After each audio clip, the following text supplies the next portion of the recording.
带大家看了好几个波兰的历史景点了。今天带大家来参观这个华沙起义博物馆。在这个博物馆里面有清楚的介绍到当初二战的情形，华沙是怎样对抗德军的。那我们今天就一起进去追溯一下过往的历史吧。为了应景一下，让自己更融入华沙起义的历史，我也准备了红色的口罩。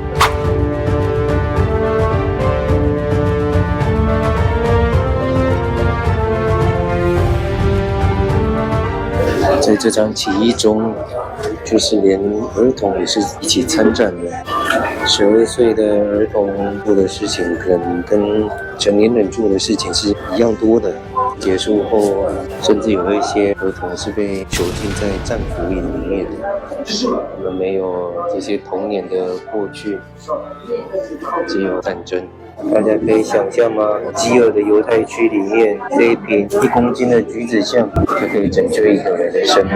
这场战争，德军破坏了整个波兰的文化，甚至夺了博物馆、教堂重要的一些文物，有达文西的画作以及肖邦的雕像，全部都被德军给在占领的时候给拿走。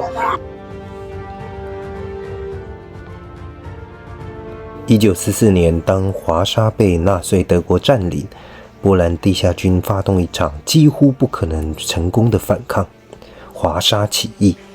63天，没有足够的武器，没有外援，却用尽一切去对抗命运。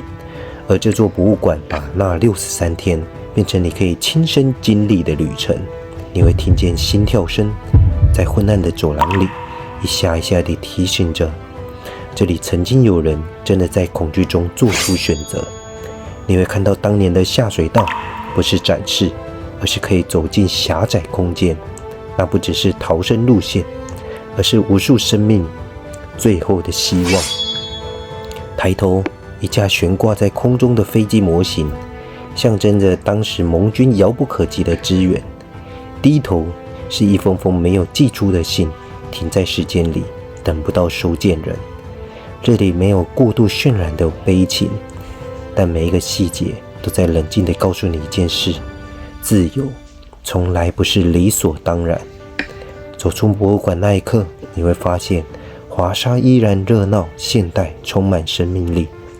但你也会明白，这座城市的每一块砖都曾经被历史狠狠烧过。而华沙起义博物馆存在的意义，不是让人记住悲伤，而是让人记住那些选择站起来的人。看完了这个3D 影片，这个就是当时候华沙起义失败后被德军给炸毁的模样，几乎是整个华沙市区是夷为平地。一开始有130万人起义，最终大约只剩下1000多幸存者而已。这个战争留下来的后果。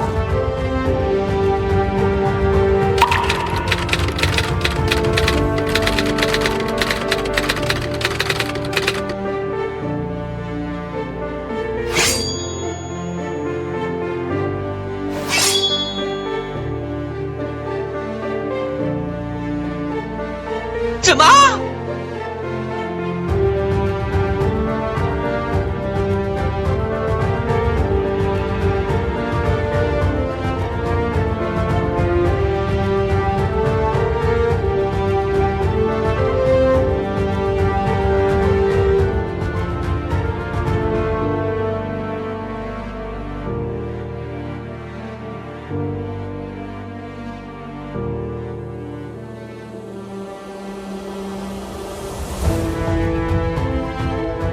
如果想要了解波兰的历史，还是想要更了解二战的情形，推荐大家来波兰一定要到华沙起义博物馆来参观。这博物馆超大的，我大概在这边逛了有3个小时吧。一开始来到波兰之前，我的想法一直是觉得当初日本在二战的时候杀了中国人杀了超级多的了，已经是非常大型的战役。没想到在欧洲这边更可怕。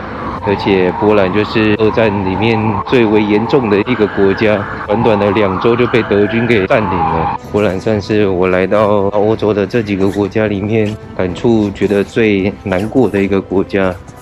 在波兰人的信念非常强大，最后还是走出了自己的一条路，而且还把整个波兰的城市全部都重建完整了。